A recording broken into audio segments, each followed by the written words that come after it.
របៀបបង្កើត Apple ID version 26 សេរីថ្មីបងប្អូនចុចតាមសញ្ញាពណ៌លឿងនឹងមកណាងាយស្រួលបង្កើតទេអានេះគេឲ្យយើងដាក់អាយុក្រោមលើ18តបមកយើងដាក់ឈ្មោះហើយ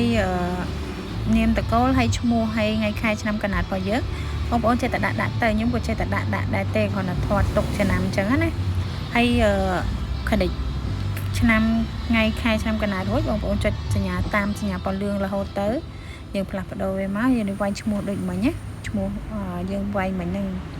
បន្ទាប់មកបងប្អូនត្រូវថែមលេខបើសិនជាវាឲ្យទៅបានក៏ទៅតែបើសិនជាអត់ទេបងប្អូនត្រូវរកលេខណាដាក់មួយស្រួលឆ្នាំអញ្ចឹងទៅមកវាឲ្យទៅចុចតាមហ្នឹងទៅអានេះខ្ញុំ screenshot ទុកដែរហ្នឹងថាភ្លេច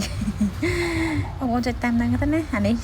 កំណត់ពាក្យសម្ងាត់អញ្ចឹងបងប្អូនដាក់ពាក្យសម្ងាត់អីដាក់ទៅសំខាន់ចាំខ្លួនឯង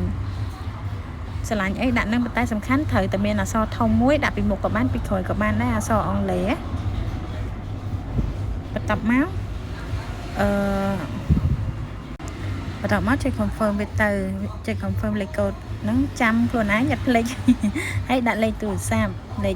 ហើយរងចាំគេផ្ញើសារលេខកូដ